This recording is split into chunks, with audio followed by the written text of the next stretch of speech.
Okay, good. Ready? Okay, so anyway, okay, so we're going to go with the general theme of it as David being from the tribe of Judah, right? Because he did rule in Judah. I mean, that was the whole concept of it. So we're going to go straight with that. Okay, so anyway, you had Judah was the third down here. Israel was the 2/3 up here. Okay, so essentially what happened was David was down here and he ruled in a place called Hebron before they joined together. As I recall, it was Hebron. And then I guess it would have been Samaria up here. I don't know. Something like that. So anyway, King Saul's son ruled up here for the while. But they were all together under King Saul, essentially. And then he dispensed, and then David ended up ruling it all from Jerusalem. Okay. So and this is just what I think, if Israel has reformed Israel, Judah, whatever, has reformed itself as the Philippines, which would make sense because, that's where the hotbed, probably of all places of Don Parnell's message, would you not say was in the Philippines, right? Mm-hmm. Okay. Well then, we can assume that Judah, given the fact that it was the 1/3 in the south, and given the fact that you have three main areas of the Philippines, Luzon, Visayas, and Mindanao, then I'm just going to guess that Mindanao is actually Judah. That's my opinion. I think that Mindanao is Judah. Mm-hmm. I think that you might end up with some guys up here that's going to be the sons of Don Parnell, but I will just about bet you, if you're looking for David, you're going to need to find him down here. I'd say he's hiding out somewhere down in Mindanao. I'd say he's got some connection to Mindanao. I don't know what it is, but he's got some connection down here. And he might be there. I don't know how it works. This is just a guess, but it would make sense. Because, see, I do this stuff all the time. Like, I'll give you all an example. I had figured out in West Virginia that, I'll just give you one quick example. West Virginia's like this. Okay, just a quick example. Well, Kentucky's over here. That's misrepresentation. Anyway, Ohio, Kentucky, WV. Okay, so, and the Ohio River runs like this. Okay, so I got to looking at all this and I was like, gee, that looks an awful lot like ancient Israel. And so anyway, there's a river that flows off here. So the Ohio we knew was, Don Parnell said that the Shawnee Indian term for it was the river of the upper heavens. Well, that's the Jordan River in Israel is the river that you cross as you're going to the upper heavens. It was proverbial in church terms, you crossing over Jordan meant you went to heaven. Okay, so it was obviously the river of the upper heavens. So I knew that the Ohio was the Jordan. And William Branham was baptized in the Jordan River whenever he was, proclaimed Elijah and blah, blah, blah, blah, blah, right? So anyway, this is the Jordan River. Okay, it's the Jordan River. Okay, I'm telling you, it's the Jordan River. Okay, so anyway, I was like, well, where the heck do I live? And I'm like, down here, I live about right here, coming down the New River. It's the New River right here. And I was working out through here about, here. And I was like, well, this has got to be, if I go look that up on a map, then that would be over in Gilead in Israel. And, like if you were looking at it here, it'd be like right here and over in off the Jordan River in Israel, right? So I was like, well, that's got to be me. So anyway, I was driving down this interstate here, and there's this little town. It was named Mahan, and it's at mile marker 66. And I was like, that's strange. Man at the number 66. And I was like, there's got to be something to this, because I know about where I'm at here. And I went home and I looked it up on an ancient Israel map. And hang on, I got a helicopter going by. Okay. All right. So anyway, I was driving home and I'm like, right down the river here basically. And I'm like, this town is called Mahan. Route number 66. It's man, M-A-N. The number of man 666, whatever. Okay, Bible stuff, right? Okay. So anyway, I was like, I know about where I'm at here on my own map, and I was like, well, if I go home and look up this map, then somewhere, because I know I live about here over in Gilead. Well, somewhere here in Gilead. Okay. So I was like, there should be a town there on this river that cuts off to the east, just exactly like this one, and it should be something probably to the sounds like Mahan. Okay, when I looked it up and the map of ancient Israel, you know what I found? This town, Mahanaim. I was like, you got to be kidding me. I was like, Mahanaim. And it was exactly on the same river. I was like, I know where I'm at. So, anyway, I said that to tell you all this. I'm not crazy. I can do geographics. And I think this, but it's still just a prediction. But I think David somehow is going to have something to do with Mindanao. And the David is going to end up ruling all of it, all of Israel, because the Philippines is Israel. Look, the Philippines, Israel. Here, look, see? Israel. Okay. Okay. So anyway, okay, having said that, so we can assume David is probably going to come from Mindanao. It just stands to reason, right? Okay, I'm sure they're all going to be like, well, now what kind of preacher come from Mindanao? Who do we have as a preacher from Mindanao who could be the David figure? Or in some figure of who could it be? Where is this David at that's been anointed with the same understanding that has a connection to Mindanao of some sort? And so anyway, I'm going to give you all another thought on the thing. And I hate to do this, but I'm going to have to. Whenever, one second, don't pause it.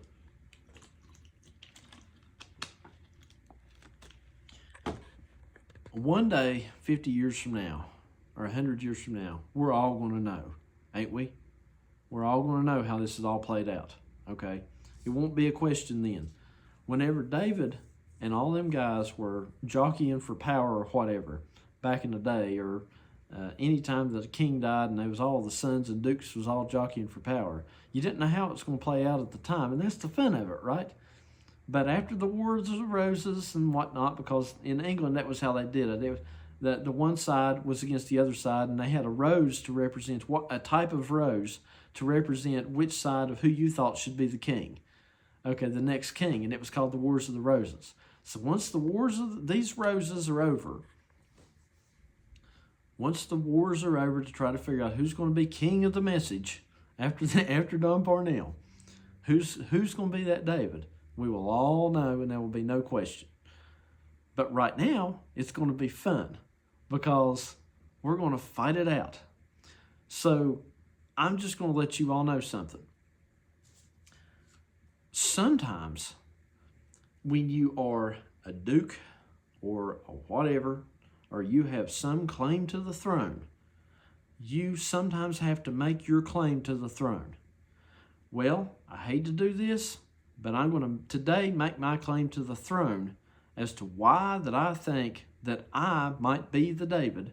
I've got to make my claim and tell you why that I think it's me, that I am David of the message, and that now if somebody else pops up in Mindanao, if it is in Mindanao, I believe it is, but if somebody else pops up in Mindanao and has a better claim to it than me, then I will concede. But until that day happens, I'm getting ready to make my claim as to why I think I'm David. I know you're not supposed to do this, but you are supposed to do this. Tell you why. Because, like I said, whenever they were jockeying for power, of course they got up and made their claim and said, hey, I'm this guy's first cousin, this guy's, whatever. Whenever a rightful heir was not the king died and he had sons or whatever, but, it was still in debate as to who was going to be the next king. Then they had to give up and give account for themselves and say, well, look, I'm the first cousin of this duke, and he's the duke over the biggest territory, and blah, blah, blah, blah, blah. Okay, so he made his claim to the throne. Well, I'm going to make my claim to the throne, and here's how I'm going to do it. I do not live in Mindanao, but my wife is from Mindanao, so I do have a connection to Mindanao, for one. Okay, I do have a connection to Judah, in the South. I've spent, 3 months there roughly of my life. Okay. All right, here's the rest of it. David is going to be this. What all did the traits did David have? And I'm not going to tell you all of them because, well, David had some rather damning traits of a few that I'm not going to tell you. But anyway, those of which I have too. But here was a few things that he had. He was the general of Saul's army. Okay.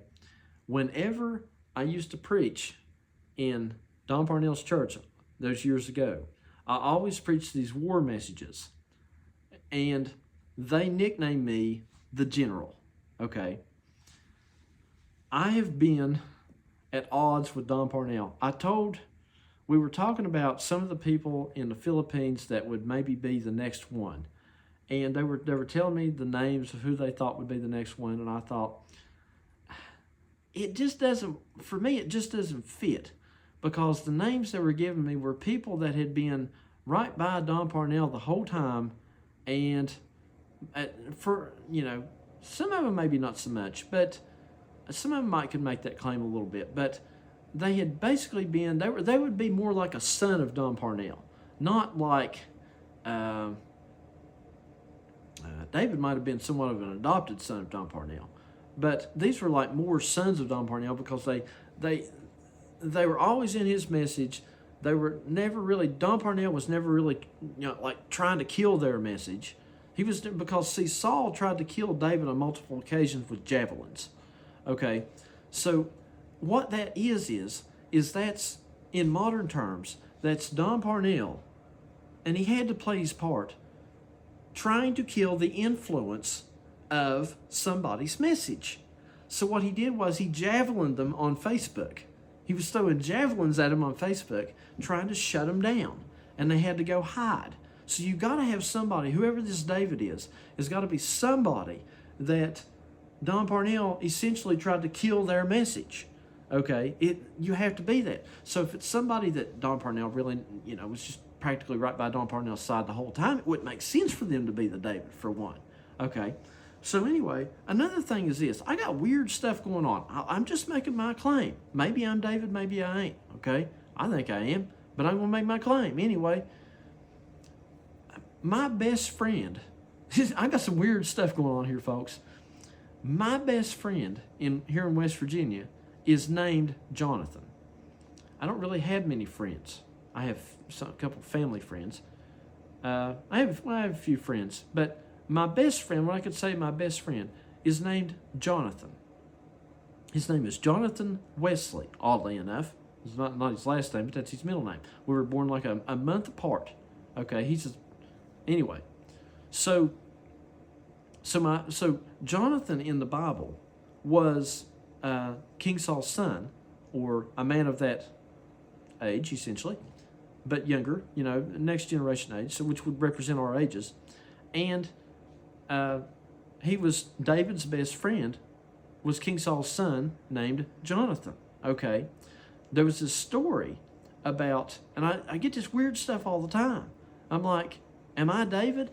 I told the wife the other day, it's like Brendan Fraser in the movie The Mummy. Whenever they kept telling him, it was like, hey, are you falling asleep, Lovey? I'm sorry. It was like in the movie The Mummy, Brendan Fraser, he kept seeing all these signs. And he's like, nah, there's nothing to this. He just thought he was on an adventure. And then he gets to the end of it, and there's like this, I don't know, some sort of statue or something of a scorpion. I can't remember what it was. And he had a tattoo of a, something. And he's like, he looked at it, and he's like, huh, maybe I am the one. He was like, he couldn't deny it at that point. So I have all this stuff happen to me, and I'm like, maybe I am the one. So, I don't really want to be the one per se, but I'm just like, maybe I am the one. So anyway, my friend Jonathan, okay, here's the funny thing about it. My best friend's named Jonathan, okay? David's best friend was named Jonathan. And there was a story about Jonathan had to come out and shoot this arrow. David thought, they were trying to figure out whether King Saul was going to try to kill David. So Jonathan or whatever, and Jonathan says, David, I'm going to go find out. I'll come back, and here's how I'll let you know whether you need to skedaddle, you need to get out of here, or you need to come back and you can eat sup with us as before. I'm going to get out here and I'm going to shoot these arrows, and I'm going to shoot at this target. And if I overshoot the target, and I tell this lad, this young man that's with me, to go beyond the target and get the arrow, then that means get out of here. But if I shoot in front of the target, then that means come on back. Okay? So, of course, what that meant was he ended up, as I recall, shooting beyond the target, and it meant that the message had gone beyond. So it meant, essentially, that the message had gone beyond Don Parnell's message. That's basically what it meant. His message had went beyond his. Okay? Just due to the fact that he was the next generation. But anyway, I got to talking my buddy, my friend Jonathan, and he's born in December the 1st. Okay, see his astrology sign. He's born like 1 month before me. His astrology sign is Sagittarius. I'm like, okay, I got my Jonathan, but then I found out he's a Sagittarius. What is Sagittarius? Sagittarius is the centaur and the archer. And the whole story of Jonathan was shooting the arrows. And I'm like, am I David? I mean, I got my best friend's named Jonathan, and he's a Sagittarius that shoots arrows. And, Don Parnell tried to kill my message and delete my stuff for so many years and javelin my message. And but at times we would come together and we would embrace, and that's exactly what David and Saul did all throughout. They fought, but sometimes they embraced, this and that. Don Parnell called me a one-upper, and that's exactly what David was, because he would brought back 200 foreskins of the Philistines. He would one-up stuff that Saul told him to do or whatever, He was the general of Saul's army. David went out and fought against the Philistines. He was the general. I was named the general. I was the one-upper. I'm just making my claim. My wife's from Mindanao. This may be Judah. I'm just saying, I may be the guy. Okay, I'm like Brendan Fraser. I'm looking at all this stuff, and I'm like, maybe it is me. I told this one time. I've got 2 guns. I've had 2 guns given to me in my life. One is a little 22 short round. That's like the most slingshotty of a gun that you can get. It's like the littlest gun that you can get is a 22 short, one of them. And then I've got this really big old German rifle. And it's like, David had 2 weapons, basically. He had a slingshot, and then after he killed Saul or King, he killed Goliath. He was out somewhere and he needed a weapon, and they went somewhere and they said, the priest or whatever, and they said, we've got the weapon that you took from Saul. Took from Goliath. It was like a spear as big as a weaver's beam or something it was called. And I thought, wasn't that strange? I've got a slingshot gun, and then I've got this really big gun that's like, as big as a weaver's beam, essentially, that a giant would practically use. A 8mm. I mean, that's like the biggest. That's not the biggest bullet, but that's a pretty big one. And I'm like, is this my slingshot and my spear? I don't know. Maybe, whatever. Not to mention the fact that it was a gun from World War II, and that's when I was preaching all these messages, and we was killing Goliath, the Philistines, the message people, and I'm like, is there some connection here? I don't know. But anyway, but I've got to make my claim to the throne, and I don't want to hold the wife up no more. She needs to go to bed. But there's a whole nother, I got a bunch of other stuff too. I might preach some sort of message on something entirely different, but, and that's not half the story. To put half the story have never been told. I can't even tell you half of it. I've thought of probably 200 more things that that I seem to be David. I mean, I don't know anybody who would have a better claim to it, So anyway, we could go off into there's other stuff. There's a whole other story on Israel I got about how that these prophets were hidden, and that was because this has all got an Elijah aspect of it too, and the prophet's been hidden. I should probably quit now because this is a different sermon, but it's so good. the prophets being hidden. Don Parnell, William Branham said that one guy could go behind a curtain and he could come back and play multiple parts in a play, right? He'd go back there and he'd change clothes and he'd come back. Okay, Don Parnell has played multiple parts, just like the rest of us, but he's played many, many, many. And all right here in one play.